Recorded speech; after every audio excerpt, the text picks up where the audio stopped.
Hello friends, welcome to all. Today we discuss about avant-garde movement. इसका meaning है time से आगे चलने वाले या फिर ट्रेडिशनल रूल को ब्रेक करने वाले जो राइटर्स हैं वो है avant-garde मूवमेंट से रिलेट करते हैं। अब हम ओरिजिन की बात करते हैं। The term avant-garde originated in the French military, referring to the vanguard और एडवांस गार्ड। ये फ्रेंच लैंग्वेज से लिया गया है अवन गार्ड। मिलिट्री में जो फ्रंट लाइन में गार्ड्स यानी कि जो सैनिक होते थे वो लड़ते थे, तो उन्हीं के काम से इंस्पायर होके जो उस टाइम के आर्टिस्ट थे या फिर जो राइटर्स थे जो नया करना चाहते थे, उन्हें ही ये avant-garde मूवमेंट से रिलेट किया गया।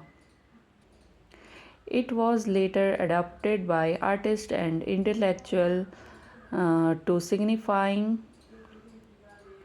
their avant-garde role in pushing the boundaries of artistic expression.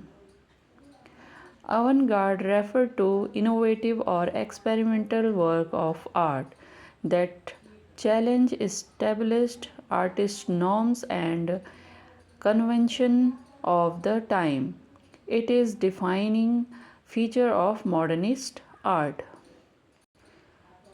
जो avant-garde हैं, जो avant-garde मूवमेंट से रिलेट करते हैं, वे क्या होते हैं? इनोवेटिव होते हैं और एक्सपेरिमेंटल वर्क अपना देते हैं और वे चैलेंज करते हैं पुराने नॉर्म्स को, और जो पुराने समय में चलता हुआ आ रहा है उसको क्या करते हैं?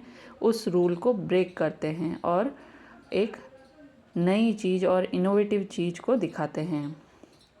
The avant-garde movement emerged in the late 19th and early 20th century. It was adapted for the artists who were ahead of their time or artistic expression. They deliberately followed Ezra Pound's, जिन्होंने slogan दिया है make it new. अब हम कुछ movements और artist के बारे में बात करते हैं। तो विजुअल आर्ट से हैं मतलब मूवमेंट है क्यूबिज़म। क्यूबिज़म एक मूवमेंट है जिसमें पाब्लो पिकासो की जो आर्ट है वो आती है। ऐसी दादाइज़म और सरेलिज़म जिसमें सल्वाडोर डाली हैं। और अब हम लिटरेचर में आ जाते हैं, तो इसमें फ्यूचरिज्म, सरेलिज़म, बीट जनरेशन। अब हम इसके कैरेक्टरिस्टिक्स की बात कर लेते हैं। Emphasise on originality and innovative. ये जो avant-garde मूवमेंट है, इसमें जो राइटर हैं या आर्टिस्ट हैं वो सब ओरिजिनली चीज़ों को दिखाते हैं और इनोवेटिव रूप से उसे प्रस्तुत करते हैं। Rejection of traditional narrative structure and literary forms, और वे रिजेक्ट करते हैं ट्रेडिशनल नैरेटिव स्ट्रक्चर को और लिटरेरी फॉर्म्स को। Exploration of new theme, style and technique.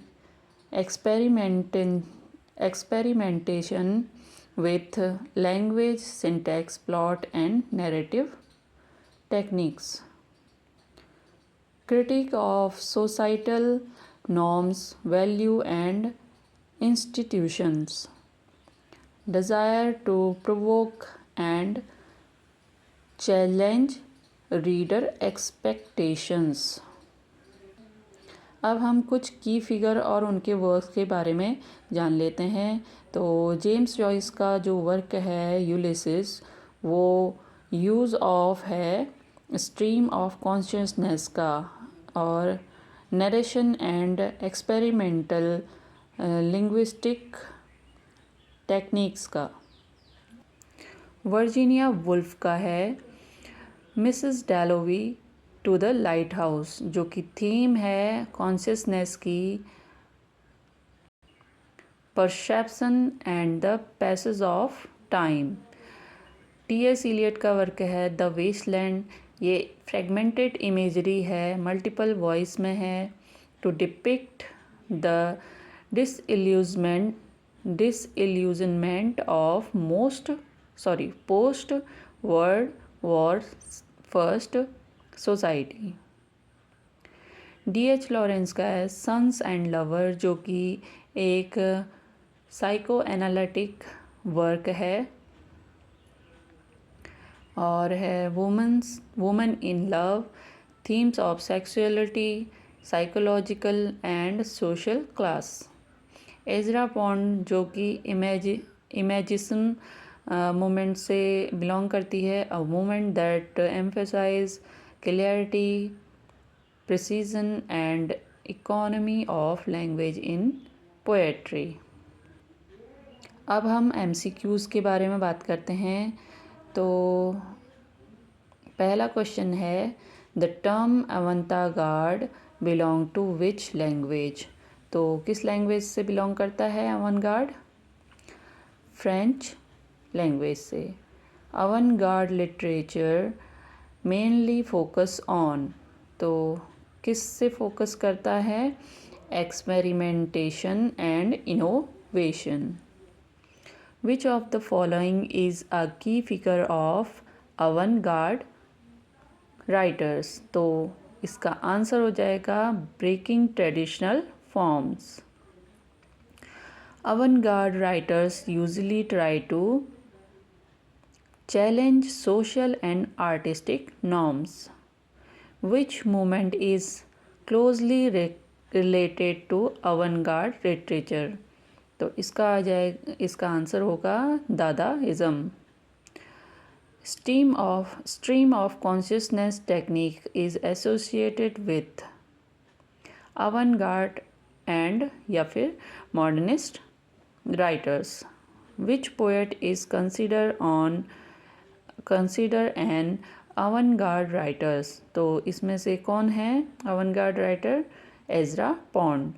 Avant-garde literature emerged mainly during early 20th century. Avant-garde literature often creates a feeling of shock and surprise. Which of the following best define avant-garde? Radical and experimental art. Avant-garde movement is most closely associated with revolt against tradition. Which movement emphasized nonsense and irrationality? Dadaism. Make it new is a slogan linked with Ezra Pound. Avant-garde literature flourished mainly in century, 20th century. Surrealism focused on mind, subconscious mind. Which statement is true? All avant-garde writers are modernist. Okay, thank you all.